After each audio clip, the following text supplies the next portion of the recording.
संविधान में समता मूलक समाज की स्थापना करने के लिए आरक्षण का प्राविधान किया था और आज उनके इस उद्देश्य से सामाजिक और आर्थिक रूप से वंचित वर्गों को आरक्षण देकर के समाज में एक अग्रसर स्थिति बनाने के लिए एक महत्वपूर्ण भूमिका निभा भी रही है आरक्षण। मैं आपसे यह भी कहना चाहूंगा कि आज आरक्षण ने पिछड़े वर्गों और SC ST के लोगों को, लाखों लोगों को हजारों वर्षों से जो जातिगत और जात के दबाव में रख करके जंजीरों में जकड़ा हुआ था, आज कहीं ना कहीं आरक्षण उन जंजीरों को तोड़ने में और एक समता मूलक समाज की स्थापना करने में बहुत मदद करता है और कारगर भी रहता है। लेकिन हम ये देख रहे हैं कि आधुनिक अर्थव्यवस्था में आरक्षण का महत्व भी घटता चला जा रहा है। मान्यवर, अगर आप देखेंगे, जहां एक तरफ ये कहा जाता है कि आर्थिक रूप से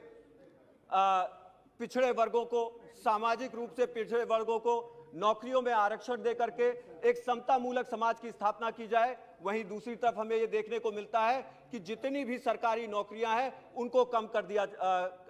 करते चले जा रहे हैं सरकार के द्वारा। उत्तर प्रदेश में ही अगर आप देखेंगे तो हर जगह जहां पे भी आरक्षण, चाहे वो मेडिकल कॉलेजेस में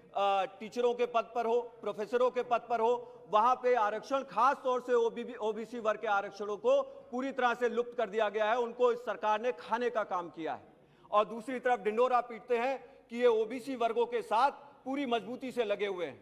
आपके माध्यम से मैं सदन को बताना चाहूंगा कि एक तरफ आप देखेंगे, चाहे वार्ड बॉय, नर्सेस,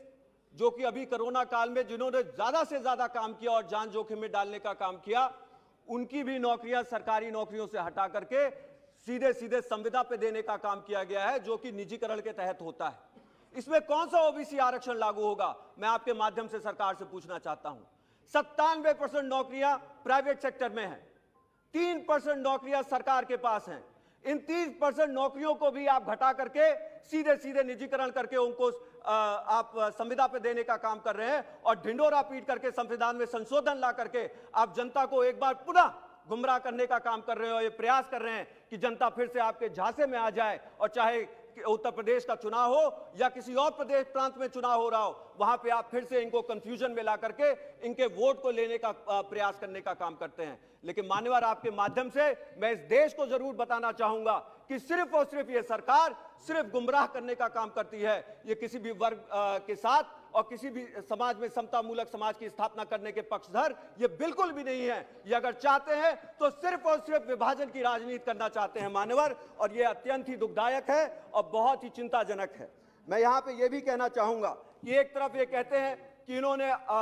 आर्थिक रूप से पिछड़े श्रवण समाज के लोगों को भी आरक्षण देने का काम किया है। मैं पूछना चाहता हूं कि आप एक तरफ ये ढिंडोरा तो जरूर पीट देते हैं, लेकिन आरक्षण को लेकर के जहां पे नौकरियां कम हो रही हैं, वहां पे जिन लोगों को नौकरियां मिलनी चाहिए, जब वहां पे नौकरियां कम होती चली जाएंगी तो इन लोगों को आरक्षण कहां से मिलेगा। सिर्फ ये एक दिखावा होता है, एक छलावा होता है, ताकि कहीं ना कहीं लोगों के सामने एक झुंझुना बजा करके उनका वोट लेने का काम किया जाए। मैं यहां पे ये भी कहना चाहूंगा कि इसी के साथ साथ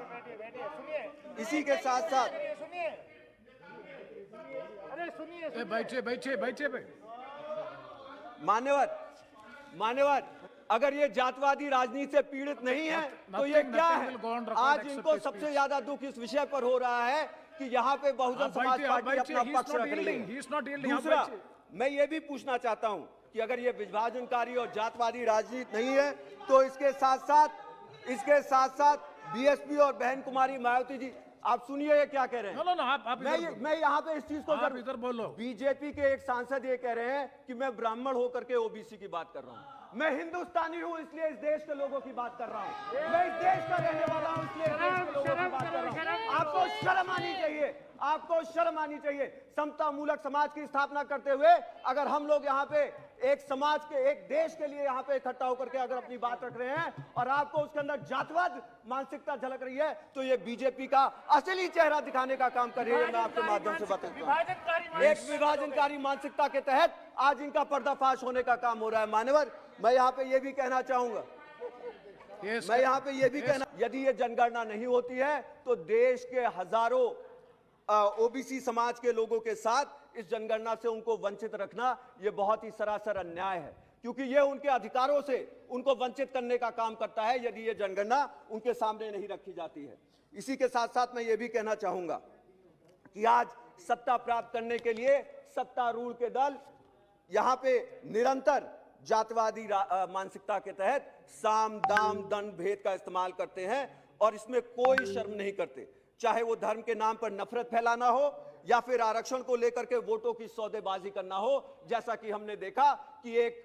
भ्रम फैला करके, चाहे वो श्रमण समाज, चाहे ओबीसी समाज, इन सभी लोगों को झुंझुना दे करके और पर्दे के पीछे नौकरियों का सफाया करके ये सरकार उनको सिर्फ और सिर्फ छल और अंधकार में डालने का काम करती है। मैं अंत में यही कहना चाहूंगा मान्यवर कि यहां पे ये भी याद करना चाहिए और खास तौर से ओबीसी समाज के लोगों को कि मान्यवर काशीराम साहब जी ने इसी दिल्ली राजधानी के अंदर जंतर मंतर में सन 1990 के दशक में जब ये वीपी सिंह की सरकार थी और मंडल कमीशन की रिपोर्ट लागू करने के लिए धरना देने का काम किया था और उसी के साथ साथ Yes, please. और उसी के साथ साथ मंडल कमीशन की रिपोर्ट लागू करने के लिए मान्यवर काशीराम साहब जी ने उस समय धरना देने का काम किया था और वीपी सिंह की सरकार को ये हिदायत दी थी कि यदि उनको अपनी सरकार बचानी है तो उन्हें मंडल कमीशन की रिपोर्ट लागू करनी होगी और जिसके फलस्वरूप आज उनको आरक्षण मिलने का काम हो रहा है। यह बहुजन समाज पार्टी की प्रतिबद्धता है कि एक समतामूलक समाज की स्थापना हो और इसके लिए पूरी ताकत से बहुजन समाज पार्टी निरंतर लगती रहेगी। और उसी के साथ साथ मैं अंत में यही कहना चाहूंगा कि आपके माध्यम से कहना जरूरी है मान्यवर कि जातवाद के अंधकार से उभरने के लिए, सीट से बोलो, जातवाद के अंधकार से उभरने के लिए कि इस देश में एक समता मूलक की स्थापना करने के लिए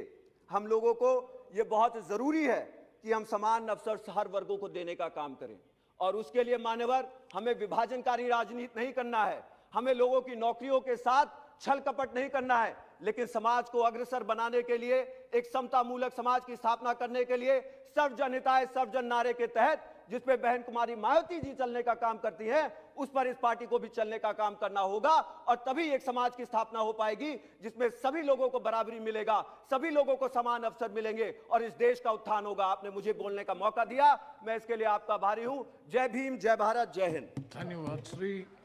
अखिलेश यादव जी। सभापति महोदय, मैं आपका धन्यवाद देता हूं।